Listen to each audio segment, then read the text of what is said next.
반갑습니다, 여러분.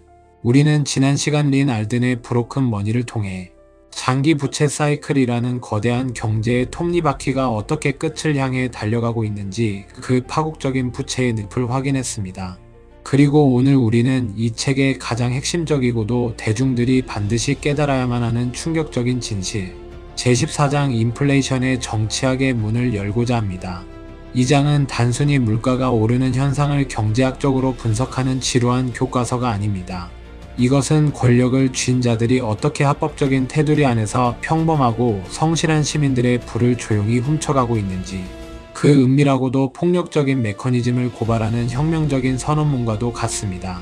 여러분이 오늘 이 이야기를 끝까지 듣고 나면 매일 저녁 뉴스에서 정치인들과 중앙은행, 총재들이 떠드는 물가 안정이라는 단어가 얼마나 기만적인 거짓말인지, 그리고 우리가 왜 비트코인과 같은 분산된 암호화폐로 도달할 수밖에 없는지 그 필연적인 역사의 궤적을 완벽하게 이해하시게 될 것입니다. 우선 인플레이션이라는 단어의 진짜 의미부터 다시 정의해야 합니다. 현대의 정부와 어용 언론들은 인플레이션을 단순히 물건 가격이 오르는 현상이라고 대중에게 세뇌해 왔습니다. 그래서 물가가 오르면 탐욕스러운 대기업 탓을 하거나 중동의 전쟁 탓을 하거나 혹은 갑작스러운 기후 변화 탓을 합니다. 하지만 경제학의 거장 밀턴 프리드먼은 역사에 길이 남을 명언을 남겼습니다. 인플레이션은 언제 어디서나 화폐적인 현상이다.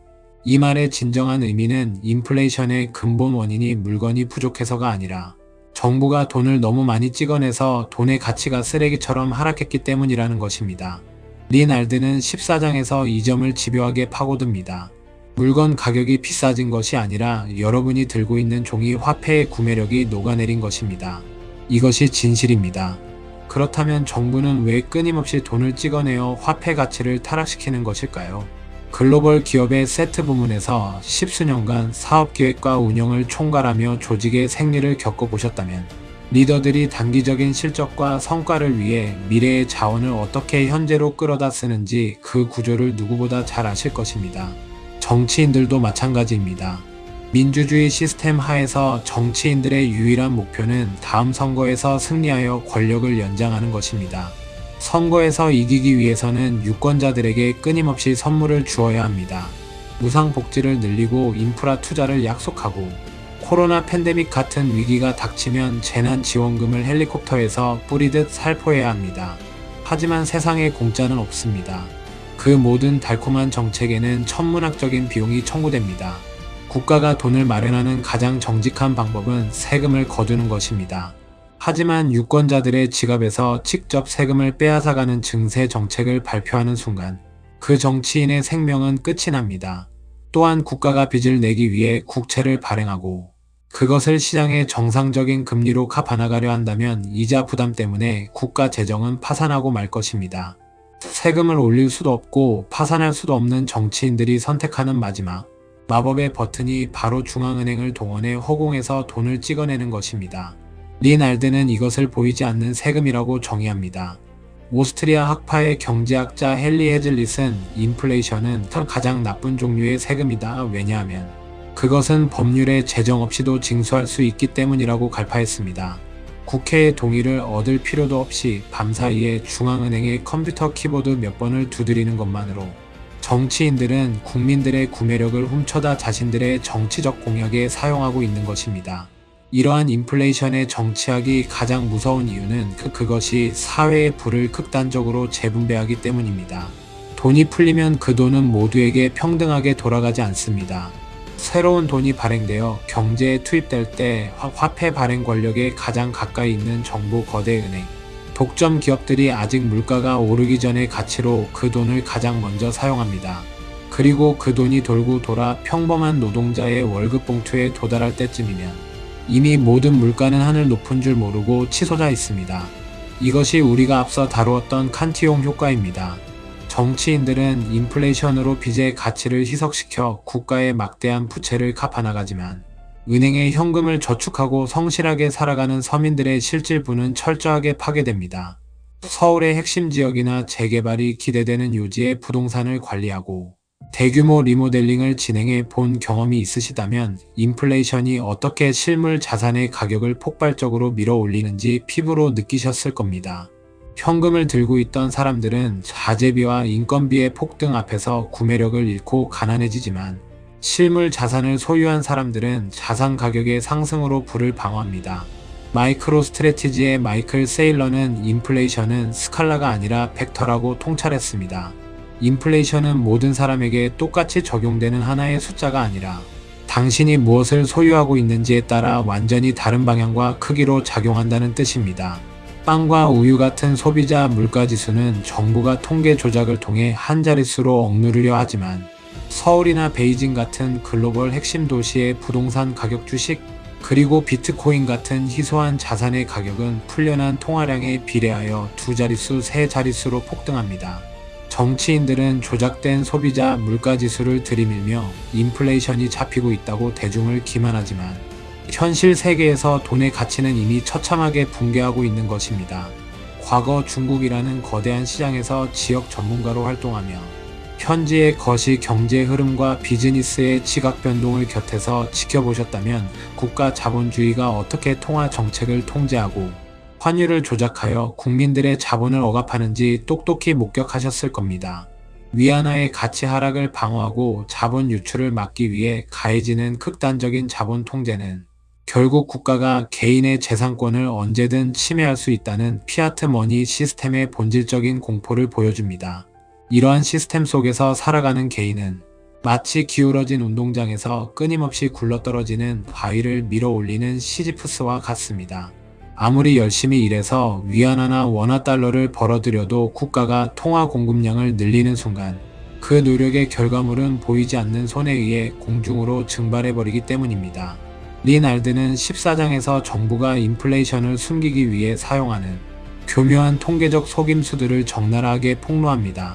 헤도닉 조정이라는 이름의 품질 조정 기법이나 대체 효과를 핑계로 물가지수 바스켓에서 비싸진 물건을 빼고 싼 물건을 집어넣는 식의 조작이 일상적으로 일어납니다. 소고기 가격이 너무 오르면 사람들이 닭고기를 먹을 것이라며 물가지수 산정 기준을 닭고기로 바꿔버리는 식입니다.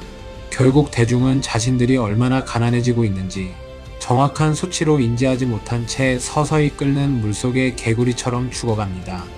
그리고 정치인들은 기업들의 탐욕 때문에 물가가 오른다며 초과 이윤세를 걷겠다고 포퓰리즘 정책을 남발하여 대중의 분노를 기업과 부자들에게 돌립니다. 이것은 인류 역사상 가장 성공적이고 완벽한 책임 전가이자 대국민 사기극입니다. 그렇다면 이 지독한 인플레이션의 정치학 속에서 우리는 어떻게 스스로를 구원할 수 있을까요? 바로 이 절망의 한가운데서 비트코인이라는 완벽한 수학적 구명정이 등장합니다. 사토시 나카모토가 비트코인을 창조하며 남긴 위대한 철학의 핵심은 바로 신뢰의 최소화입니다. 사토시는 기존 화폐의 근본적인 문제는 그것이 작동하기 위해 너무 많은 신뢰를 필요로 한다는 것이라고 말했습니다. 중앙은행은 화폐 가치를 떨어뜨리지 않을 것이라는 신뢰를 받아야 하지만 피아트 화폐의 역사는 언제나 그 신뢰를 배신하는 과정이었습니다. 비트코인은 정치인들의 변덕이나 중앙은행의 오만한 결정에 의해 발행량이 늘어나지 않습니다. 오직 수학적 코드에 의해 2100만 개라는 절대적인 희소성이 보장되며 전 세계에 분산된 수만 개의 노드들이 그 원장을 투명하게 감시합니다. 이것은 인류 역사상 처음으로 화폐 발행권을 국가의 손에서 빼앗아 시민들에게 돌려준 거대한 혁명입니다. 리날드는 비트코인이 국가의 인플레이션, 세금으로부터 개인의 노동과 시간의 가치를 지켜내는 완벽한 방패라고 선언합니다. 달러나 원화로 저축하는 것은 바닥에 구멍이 난 독에 물을 붓는 것과 같지만 비트코인으로 가치를 저장하는 것은 우주에서 가장 단단한 금고에 에너지를 봉인하는 것과 같습니다. 비탈릭 부테린 역시 이더리움을 통해 이러한 탈중앙화의 비전을 금융 시스템 전반으로 확장시키고 있습니다. 이더리움 기반의 디파이 생태계는 정치인의 입김이 닿지 않는 투명하고 중립적인 금융 인프라를 제공합니다.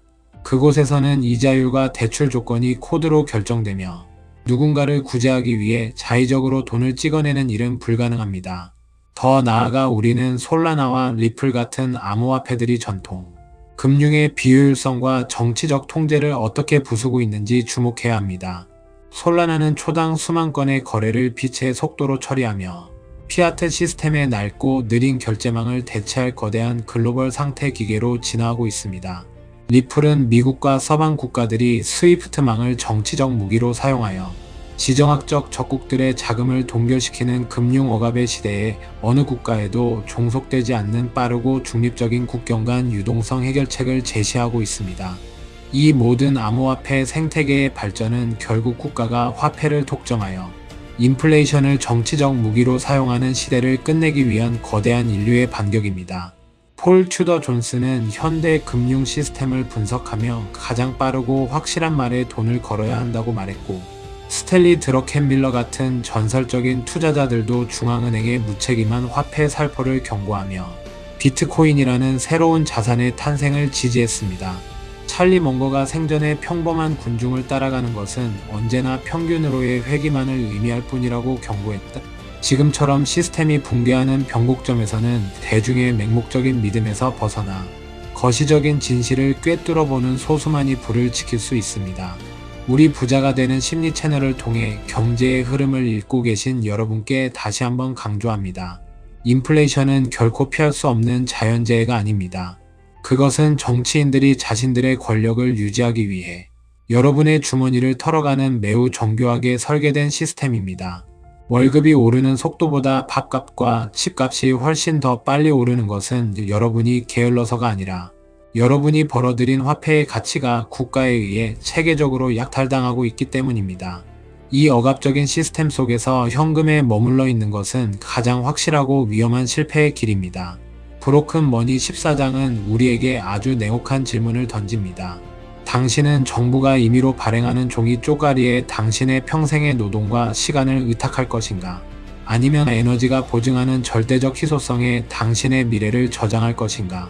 역사는 항상 권력자들의 화폐 타락으로 끝이 났고, 로마 제국의 데나리우스부터 바이마르 공화국의 마르크화까지 살아남은 피아트 화폐는 단 하나도 없습니다. 지금 우리가 맹신하는 현대의 화폐 역시 그 파멸의 궤도를 정확히 밟아가고 있습니다. 여러분이 지난 수십 년간 기업의 최전선에서 치열하게 일하며 쌓아온 경험과 해안으로 글로벌 자산시장을 바라본다면 지금이 얼마나 위태로운 임계점인지 선명하게 보이실 것입니다. 비트코인, 이더리움, 솔라나, 리플 등 여러분이 주목하고 있는 이 암호화폐들은 단순한 투기의 대상이 아닙니다. 이것들은 망가져버린 화폐 시스템의 대안이자 인플레이션이라는 정치적 폭력에 맞서는 가장 강력하고 평화적인 무기입니다. 린 알든의 통찰은 명확합니다. 돈을 고치면 세상을 고칠 수 있습니다. 그리고 그 시작은 국가의 장부에서 벗어나 탈중앙화된 검증의 원장으로 우리 스스로의 불을 이동시키는 것입니다.